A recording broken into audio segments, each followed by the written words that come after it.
COVID-19 measures in place, Texas A&M San Antonio celebrated its ring ceremony. See how it turned out. The city of San Antonio took to the streets to celebrate the winner of the election. More to come on people's reactions. And in sports, the NFL, high school football, and A&M San Antonio softball begins their practices. Find out when they debut in Jaguar Sports.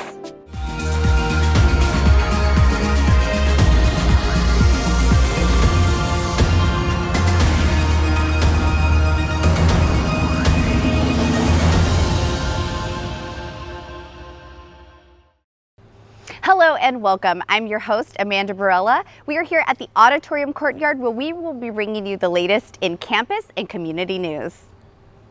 Students and family gathered at the university for their traditional ring ceremony. Reporter Robby Chavez gives us more on the tradition. I'm here today at Texas A&M San Antonio for the 2020 ring ceremony, which has been a tremendous success.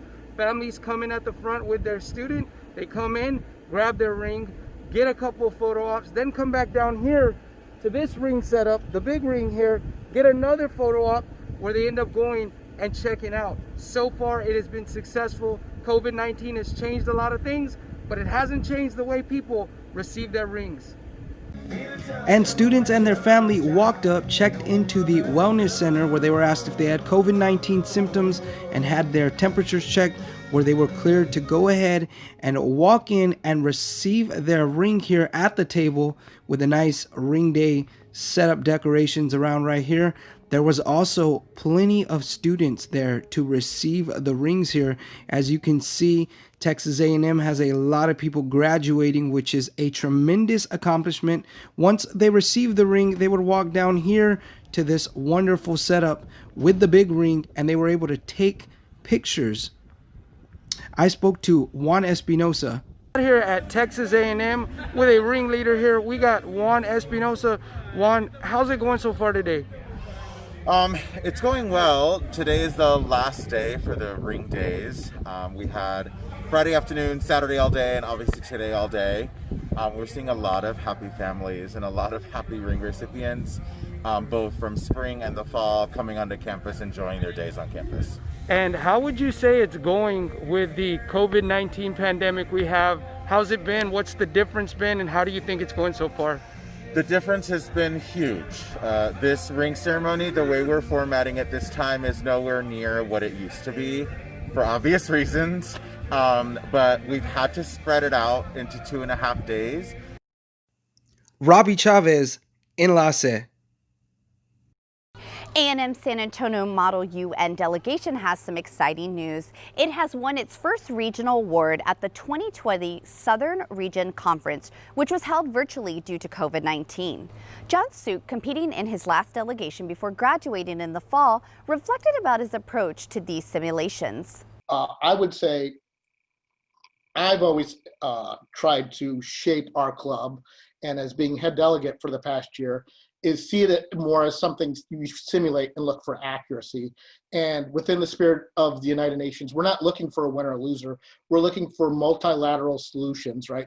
Where unilaterals, one member state to one member state, bilaterals to multis, a bunch of them, member states or nations, working together for a win-win solution. Yeah. Competing against prominent schools, John Suk represented the country of Chile in the General Assembly. In his discussion, he addressed gender inequality and improving access to electricity. There will be multiple spots open in the spring for the 10-member roster. Head on over to JagSync if you're interested in joining. The university celebrated Veterans Week 2020 with a full week of events on campus in honor of those serving and who have served in the nation's armed forces. The Office of Military Affairs, in partnership with several other departments, hosted the events. Events included a flag raising and a bald eagle presentation inside of Patriots Casa ceremony room. The Enlace team would like to thank all members of the armed forces and those who sacrificed their life for us. For the month of November, Texas A&M San Antonio hosted multiple events in recognition of Native American Heritage Month. One of the events included a traditional dance exhibition. Armando Villarreal gives us more. Texas A&M University-San Antonio has several events scheduled throughout November to celebrate National Native American Heritage Month. The American Indians at the Spanish colonial missions performed a fancy shawl dance at the university on November 12. Manuel Davila, the cultural arts coordinator, says it's important for the San Antonio community to recognize its history and roots. So unfortunately here in Texas, we really have a bad problem about not representing our Native American population enough. Unfortunately, we think that we don't have a very big Native American population here, but we are here to say that we do. These are the Aboriginal people of San Antonio. These are the hands that built the missions. All the clientele that we represented, American Indians in Texas, the Spanish colonial missions, along with the Mission Heritage Tours and our dance theater, all come from a lineal descendant from Mission Indians, and that's really the pre-contact history that we always try and share with San Antonio. Students, faculty, and staff gathered at the Madla lawn to enjoy the cultural presentation. I think that it's great that they're coming out of their shell and come out here with the people, and then we try to help us understand that they're still there.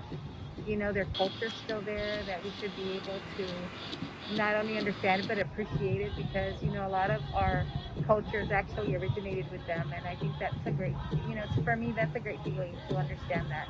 Native American dances play a vital role in religious rituals, ceremonies, and celebration. Manny Davila says he's glad they were able to showcase at A&M San Antonio. Thank you to A&M for having us here today. Obviously, it's a really big step for us. We obviously love doing this.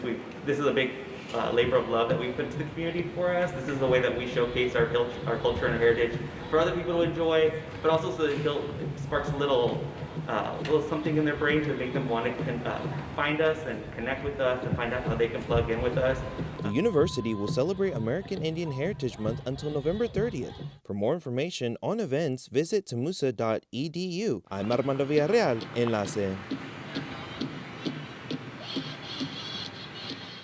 And when we come back, more on the President-elect Joe Biden's victory.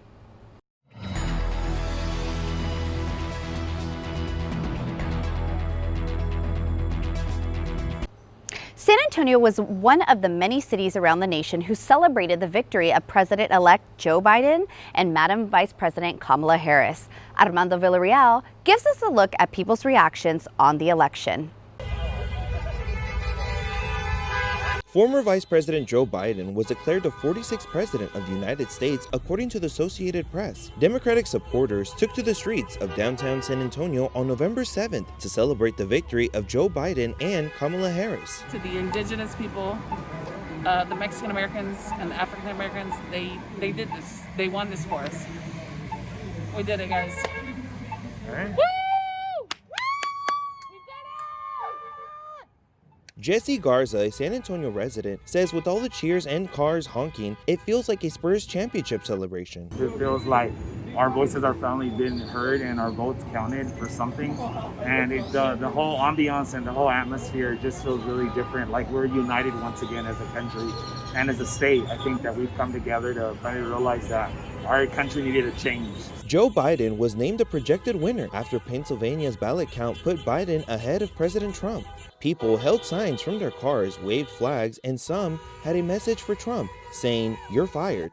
It's just good to know that we have someone back in the White House who we can trust and that doesn't lie every 10 seconds, something like that. And it's good to know that blacks, LGBTQ, and just everyone diverse has someone to trust now.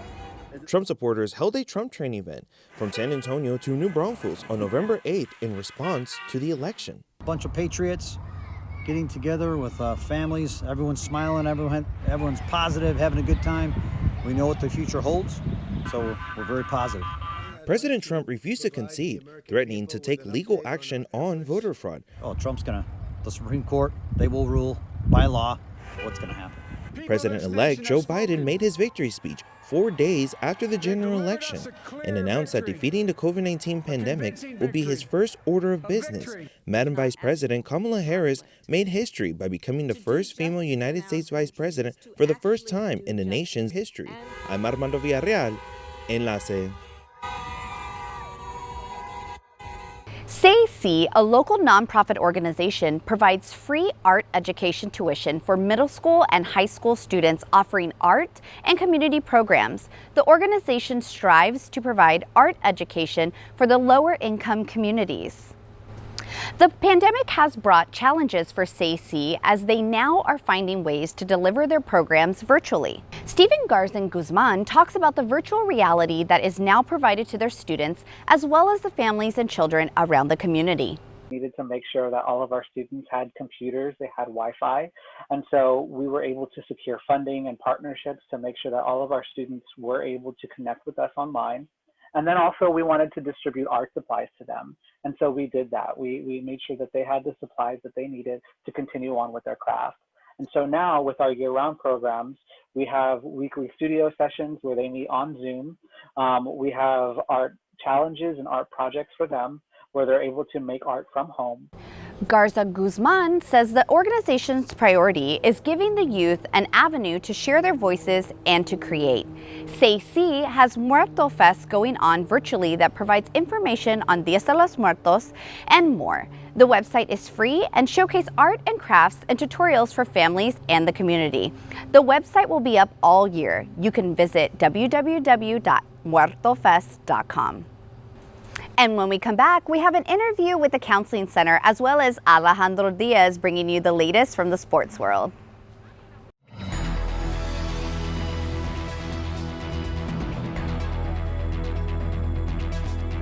College life is challenging. Besides dealing with their classes, students may find themselves dealing with their mental health and relationship issues. I spoke with Katelyn Love Washington, student counselor and healthy relationships liaison, about what services the Student Counseling Center offers, as well as what advice she gives students dealing with personal issues. Thank you so much for doing this. Thank you so much for coming on our show. Yes, absolutely. It's my pleasure to be here. The Student Counseling Center is a campus resource, and we provide brief therapy to enrolled students. Our services are confidential and free. Confidential and free of charge due to COVID-19. We are currently providing telecounseling, telecounseling services until further notice. We actually offer a variety of other services as well, such as case management. Common examples might include housing, housing, emergency housing, or shelters, maybe food insecurity. We also offer crisis intervention, crisis intervention or crisis care services. And as mentioned before, last but not least, educational programming and outreach. And with you being the healthy relationship liaison, what would you say are some red flags in the relationship? So there are a number of different warning signs, and it kind of depends on the nature of the concern. I usually like to encourage students to really think about safety. Safety is being compromised.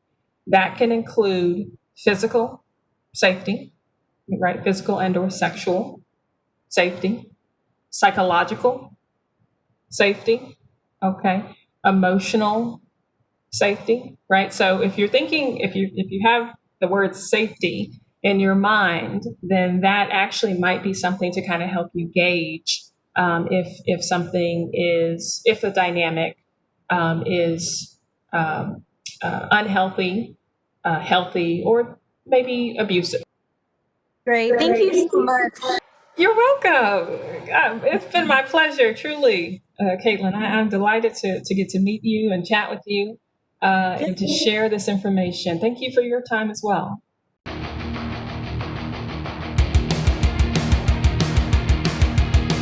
Buenas, buenas y bienvenidos a Jaguar Sports. Los saluda Alejandro Diaz, listo como siempre para traerles lo mejor del mundo deportivo. Pitazo inicial y arrancamos con los Cowboys de Dallas que siguen sin levantar cabeza. Esta vez cayeron ante los Acereros de Pittsburgh 24-19 y cayeron al tercer lugar de la división de la NFC Este con un récord de 2 ganados y 7 perdidos. Aunque los Cowboys lideraron durante la mayor parte del juego, la ventaja no les alcanzó para quitarle el invicto a los Acereros, que llegaron al duelo como el único equipo invicto de la NFL y lograron mantenerlo. Garrett Gilbert se convirtió en el cuarto mariscal en jugar para el equipo de Dallas en esta temporada y lanzó para 243 yardas con un touchdown y una intercepción. Los Cowboys tendrán descanso en la próxima jornada y volverán al campo de juego cuando visiten a los Vikingos de Minnesota el 22 de noviembre. El West Campus de South San High School ha retomado su programa de fútbol americano en el sur de la ciudad y tuvo su primer juego en 13 años. Robby Chavez nos trae más de este encuentro. I'm here at South San High School, where South San West Campus football is playing its first game in 13 years. Yes, this is the first game since 2007. It's great to see these guys on the field. The community has really came together to fight for this. And to see West Campus back on the field is a great thing. And again, this would be the first game since 2007 for the South San West Campus Cougars, here posing for a photo right before the game. Man, those uniforms look good, and it's great to see them back on the field. PA announcer Andy Guevara gives us the Cougars. After 12 years of absence, West Campus football is back.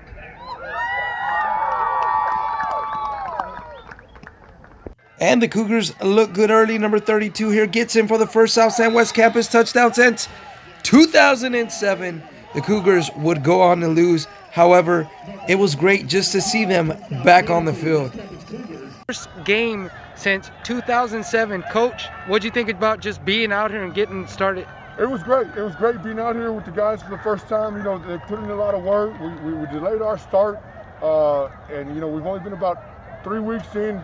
But it's great. It's great to be back after all this time and be back at West Campus and have these guys back out here wearing red and blue. Love it. So how did you feel y'all look tonight? You know, not only do you got the new program going again, you've had to deal with COVID-19. What'd you think so far about how you're doing and where y'all got to go from this point? Well, we got a long way to go. We got a lot of little things to work on, a lot of details, you know, a lot of polishing to work on. But, you know, the good thing is some of the things you don't have to coach are there.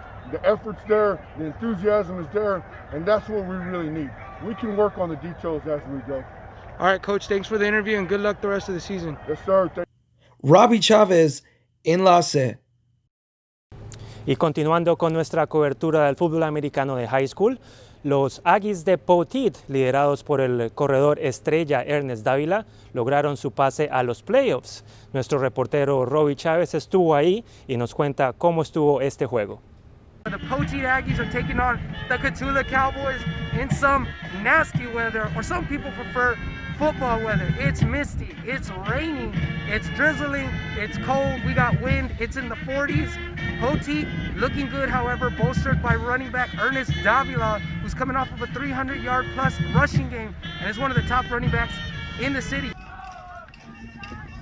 And here come the Poteet Aggies through the crash poster, ready to go, ready to play. And let me tell you what, it would not take long for Poteet to get on the board with all-star running back Ernest Davila, who comes firing right out of the gates, and Poteet strikes quickly. Davila right up the middle, touchdown, score one. There's more to come. Davila again gets outside right into the end zone for a touchdown, but there's more. Davila around the left side here, sprints right through, breaks a couple of tackles, and he is gone down the left sideline for a touchdown. You are not going to catch this man, and that's TD number 3. The Poteet Aggie cheerleaders also getting involved in the act. Despite the bad weather, they would keep the Poteet Aggies scoring the rest of the night.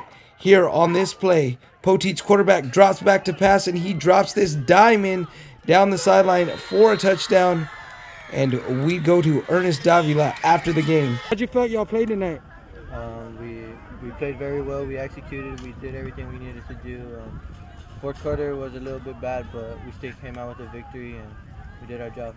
How did you feel you played individually? I felt like I played all right. Second half, they sat me out a little bit just to get the other running backs a couple of reps. Felt good. And what'd you think about the weather tonight, adjusting to this cold front and playing in the mist? Like our coaches said, this is playoff weather, and we got to get used to it, but this playoff weather is very great. Poteet wins this one and is headed to the playoffs. Robby Chavez, Enlace. El conteo regresivo para el debut oficial del equipo de softball de Texas A&M San Antonio ha empezado. El equipo inició los entrenamientos la semana pasada en el rec field de la universidad, mientras esperan la entrega oficial del campo de juego que está ubicado en el costado sur del campus. Nicole Dufour, entrenadora del equipo de softball, nos cuenta cómo ha sido esta primera semana de entrenamientos. It's given us a good opportunity to kind of just see the girls and see how they work together. We're really excited to get on our field, which will be sometime next week. The ball plays a little bit differently for our infielders, and I know they're probably the most excited, and also so we can scrimmage. So we plan to inter-squad next Monday when we actually get on our field. Dufour confirmó que el primer torneo oficial en el calendario de los Jaguars se llevará a cabo a finales de enero del 2021 en Gregory, Portland, cerca de Corpus Christi. Bueno, no siendo más por hoy me despido, pero nos vemos la próxima con más de Jaguar Sports. Y cuando regresemos, voluntarios de A&M San Antonio celebran el mes de la herencia nativa americana.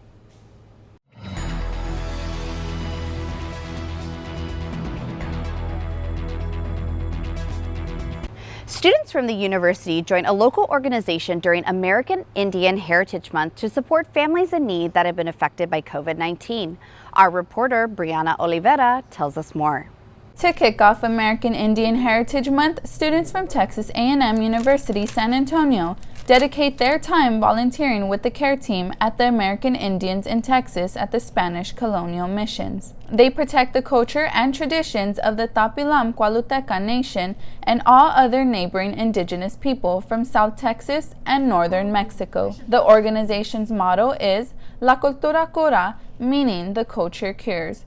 Hoping to keep their history alive, they fight for recognition from the city of San Antonio. This is work that directly affects our families, our history, and the way that our family's history is presented. Because unfortunately, too many times here in San Antonio and Texas, or just here in the South, we are constantly having to reverse extinct ourselves. Students helped give back to the community with the care team by safely packaging items citizens from the west side of San Antonio are in need of as they continue to be impacted by COVID-19. Students found the off-campus volunteer opportunity through the May Center. Promoting their social media campaign, Make a Difference Monday, Chloe Martinez, the AmeriCorps public ally serving at the May Center, hopes students will continue to come out and volunteer and acknowledges the importance of emphasizing organizations like this one. So that's the reason why I picked this organization, because they do a lot of really, really incredible work in the area, and they also represent a population in San Antonio that we don't really recognize too often. The care packages included items such as body wash, Pampers, masks, granola bars, hand sanitizer, cleaning wipes, and more. All month, the university will be celebrating American Indian Heritage Month, and the May Center will be hosting events in collaboration with organizations on campus to honor, celebrate, and recognize Native American heritage. To find more volunteering opportunities or events this month, you can follow @TemuSemeis on Instagram, Twitter, and Facebook, or visit JagSync. Brianna Olvera, Enlace. From our family to yours, we'd like to wish you a wonderful Thanksgiving, and we'll see you back in December. Take care.